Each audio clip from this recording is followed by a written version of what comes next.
Hello नमस्कार दोस्तों। देखिए इस वीडियो में आपको मैं बताने वाला हूँ कि फ्रेट फॉरवर्डिंग का डॉक्यूमेंटेशन हम लोग कैसे करते हैं। सबसे पहला क्या स्टेप होता है और सबसे लास्ट में कौन सा स्टेप होता है। तो वीडियो शुरू करने से पहले मैं आपको बता देना चाहता हूँ, अगर आप चैनल पर नए हैं चैनल को सब्सक्राइब कर लीजिए, बेल आइकन को प्रेस कर लीजिए ताकि हमारी नई वीडियो के अपडेट्स आपको सबसे पहले मिल पाए। और साथ में एक चीज और ऐड कर देता हूँ कि अगर आप भी चाहते हैं फ्रेट फॉरवर्डिंग करके या जॉब करके आप पैसा कमाना, तो हम आपके लिए लेके आए हैं बहुत ही कम कॉस्ट में फ्रेट फॉरवर्डिंग कोर्स, जिसमें आप कंप्लीटली फ्रेट फॉरवर्डिंग वर्क आप सीख पाएंगे। जैसे कि कहाँ पे आपको रजिस्ट्रेशन करना है, क्या डॉक्यूमेंटेशन वर्क रहता है, कहाँ से आपको वेंडर्स मिलेंगे, कहाँ से आपको कस्टमर्स मिलेंगे और कैसे आप कमीशन ऐड कर पाएंगे, कैसे कंटेनर बुक करना है, मतलब A to Z जितना भी उसका डॉक्यूमेंटेशन वर्क होता है सारी चीजें हम लोगों ने इस कोर्स के अंदर कवर की हुई है। और जो कोर्स का प्राइस रहेगा 2500 रुपए रहेगा, इससे ज्यादा आपको कोई भी कॉस्टिंग आपको लगने वाली नहीं है इस कोर्स के अंदर। तो जो भी इंटरेस्टेड है डेस्कटॉप पे जो नंबर देख रहे हो उस पर कॉल करके या व्हाट्सअप करके आप मेरे से कोर्स की डिटेल ले सकते हैं और अपना बिजनेस या जॉब से स्टार्ट कर सकते हैं। तो अब हम चलते हैं वीडियो की तरफ। देखिए सबसे पहला जो हमारा काम होता है फ्रेट फॉरवर्डिंग में, फ्रेट फॉरवर्डिंग में हमारा जो काम होता है सबसे पहले होता है रेट्स का। ठीक है, रेट्स का किसी कस्टमर ने आपसे क्वेरी करी तो आप रेट्स लेंगे शिपिंग लाइन से। ठीक है, शिपिंग लाइन से आपको रेट्स लेना है। कस्टमर ने अगर एक बार अप्रूव कर दिया, ठीक है, आपने रेट्स लिया शिपिंग लाइन से, आपने कस्टमर को रेट भेजा, अगर अप्रूवल दिया कस्टमर ने तो आपको नेक्स्ट स्टेप करना है आपको कंटेनर बुकिंग। उसके प्लानिंग के हिसाब से जो उसने आपको कार्गो रेडीनेस बताई कि इतनी तारीख को मेरा कार्गो रेडी हो जाएगा, और आपको लोकेशन देखनी है। अगर आईसीडी से कंटेनर है तो आपको रेल मूवमेंट का देख लेना है कि इतने दिन आपको रेल मूवमेंट में लगेंगे, और उसके बाद आपका जो वेसल है वेसल कब जाएगा, तो वो चीज़ आपको कैलकुलेशन करनी है उसकी। ठीक है, तो ये कैलकुलेशन वगैरह मैं ऑलरेडी कोर्स में बता रखा हूँ मैंने कि कैसे आपको ये देखना है, कब आपको प्लानिंग करनी है, वो सारी चीज़ मैं कोर्स में बता रखा हूँ। नेक्स्ट स्टेप होगा हमारा यहाँ पे, जैसे कंटेनर बुकिंग किया कहाँ पे, शिपिंग लाइन की वेबसाइट्स पे। ठीक है, कंटेनर बुकिंग के बाद आपको बुकिंग लेके जानी किसके पास, ट्रांसपोर्टर को देनी है, जो भी कंटेनर उसको लेने जाएगा। ठीक है, ट्रांसपोर्टर क्या करेगा, जो शिपिंग लाइन का जो सर्वेयर है, शिपिंग लाइन का सर्वेयर, शिपिंग लाइन सर्वेयर। अब ये सर्वेयर कहाँ मिलेगा, सर्वेयर आपको मिलेगा जहाँ पे भी शिपिंग लाइन ने आपको बुकिंग में मेंशन करके दिया है कि आपको ये कंटेनर यहाँ से अलॉट करवाना है। ठीक है, अलॉट मतलब आपको वो उस बुकिंग पे स्टैंप या फिर कंटेनर नंबर मेंशन करके देगा, आपको ये कंटेनर पिकअप करना है। ठीक है, अब पिकअप के लिए भी उसको ट्रांसपोर्टर को कहाँ जाना पड़ेगा, एम्प्टी यार्ड में, एम्प्टी यार्ड में। ठीक है, अब एम्प्टी यार्ड में जाने के बाद कंटेनर वो पिकअप करेगा। पिकअप के बाद आपका जो नेक्स्ट स्टेप होगा वो होगा कंटेनर स्टफिंग। ठीक है, कंटेनर फैक्ट्री जाएगा, फैक्ट्री स्टफिंग है। तो अब यहाँ पे फैक्ट्री स्टफिंग के बाद कंटेनर आएगा आईसीडी में या फिर पोर्ट पे।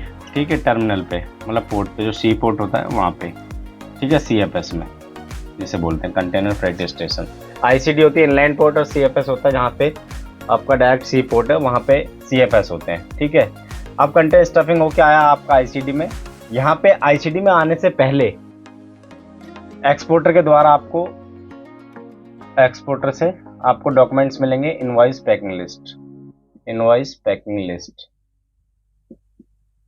अब ये इन पैकिंग लिस्ट का आपको क्या करना है, इन पैकिंग लिस्ट को आपको सीएचओ को भेजना है। ठीक है, अगर सीएचओ आपने हायर किया है, और अगर एक्सपोर्टर ने सीएचओ हायर किया है तो इनवॉइस पैक में सीएचओ को देगा, कौन, एक्सपोर्टर। ठीक है, वहाँ से क्या है कि उसको चेकलिस्ट बना के देगा सीएचओ, और वहाँ पे शिपिंग बिल नंबर जनरेट होगा, जिससे आपका कंटेनर, जब शिपिंग बिल नंबर जनरेट होगा उसके बाद ही कंटेनर सीएफएस में या आईसीडी में आपका इन होगा।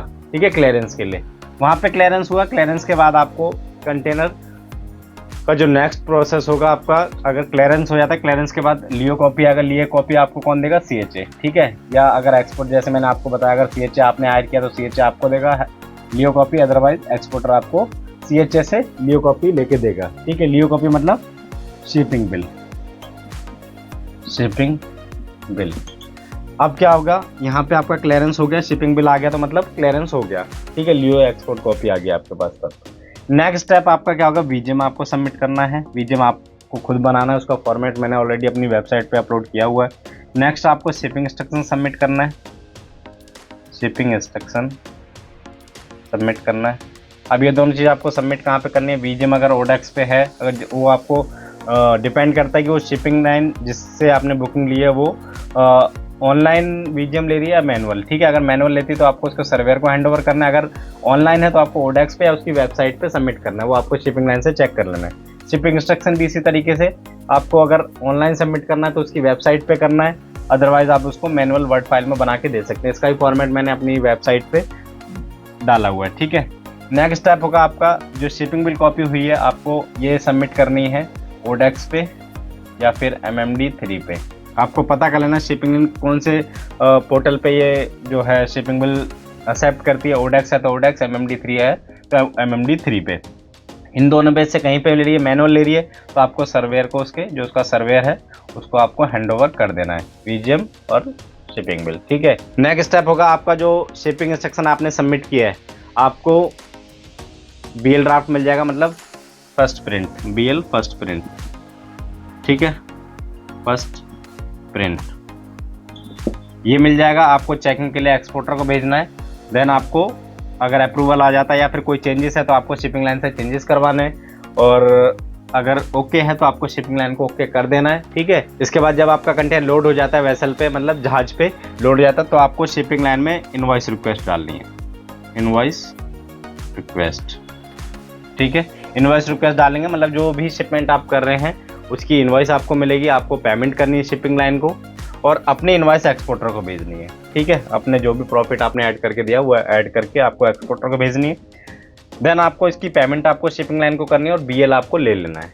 ठीक है, BL लेने के बाद आपको कस्टमर से अपनी पेमेंट ले लेनी है। अगर क्रेडिट पे है तो आप उस हिसाब से देखिएगा, अगर आप BL अगेंस्ट पेमेंट है तो आपको एक्सपोर्टर से अपनी पेमेंट ले लेनी है और उसको BL हैंड ओवर कर देना है। अब आगे का क्या प्रोसेस होगा, आपका कंटेनर लोड हो गया वेसल पे और आपने BL क्या है एक्सपोर्टर को दे दिया। ठीक है, अब वो BL अगर ओरिजिनल BL है तो जो एक्सपोर्टर है उस BL को कंसाइनी को भेजेगा जहाँ पे शिपिंग लाइन का एजेंट होगा, जहाँ पे कार्गो जा रहा है। ठीक है, जहाँ पे कार्गो जा रहा है उसी जगह शिपिंग लाइन का एजेंट होगा, वहाँ से वो डिलीवरी ऑर्डर लेगा। डिलीवरी ऑर्डर लेते समय वहाँ का जो लोकल चार्जेस है उसका कंसाइनी पे करेगा। एक्सपोर्टर जिसने भी माल खरीदा है उसे हम लोग कंसाइनी बोलते हैं। कंसाइनी वहाँ के एजेंट को अप्रोच करेगा, DO चार्जेस वहाँ पे करेगा और जो ओरिजिनल BL है वो उसको हैंड ओवर करेगा। किसको? कंसाइनी करेगा शिपिंग लाइन एजेंट को, शिपिंग एजेंट को। ठीक है, तब उसको DO रिलीज होगा। उसके बाद वो कंटेनर खाली करके उसका फ्री टाइम, जितना भी फ्री टाइम दिया हुआ है शिपिंग लाइन ने, खाली करके उसको वापस कर देगा। किसको? शिपिंग लाइन के एजेंट को। आई थिंक आपको समझ आ गया होगा, छोटा सा प्रोसेस है लेकिन इसमें हमें जो डॉक्यूमेंटेशन मैंने आपको बताई ये सब चीज़ें हमें कब कब सबमिट करनी है, क्या हमें टाइम लिमिटेशन देखनी है। इसमें एक चीज़ आपको बताना भूल गया हूँ, आपका जब कंटेनर गेट इन होता है, कंटेनर जब गेट इन होता है तो वहाँ पे हमें एक फॉर्म 13 भी चाहिए होता है कंटेनर गेट इन करने के लिए। कब? जब हमारा कंटेनर CFS से पोर्ट में जा रहा है, टर्मिनल में गेट इन के लिए जा रहा है। ठीक है, यहाँ पे ICD में आपको चाहिए होता है फॉरवर्डिंग नोट हैंड ओवर करने के लिए, मतलब रेल पे चढ़ाने के लिए, और CFS में जा रहा है मतलब डायरेक्ट सी पोर्ट पे जा रहा है तो आपको यहाँ पे फॉर्म 13 की ज़रूरत पड़ती है कंटेनर गेट इन करने के लिए। आपको ये दोनों चीज़ें मिल जाएंगी। उसके बाद आप अगर ICD से है तो आपको फॉरवर्डिंग नोट मिलेगा। फॉर्म 13 आपको जब मिलेगा जब आप CFS से कंटेनर टर्मिनल के लिए गेट इन कर रहे हैं, मतलब जहाँ पे वेसल होता है वहाँ पे गेट इन के लिए आपको ये फॉर्म 13 चाहिए होता है। वो कौन देता है?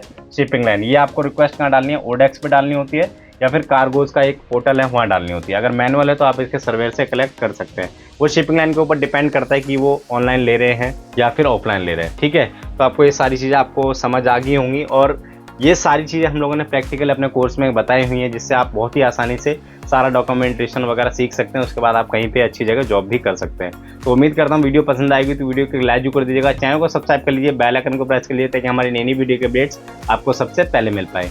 तो इस वीडियो में इतना ही, मिलते हैं नेक्स्ट वीडियो में एक नए टॉपिक के साथ। तब तक के लिए धन्यवाद।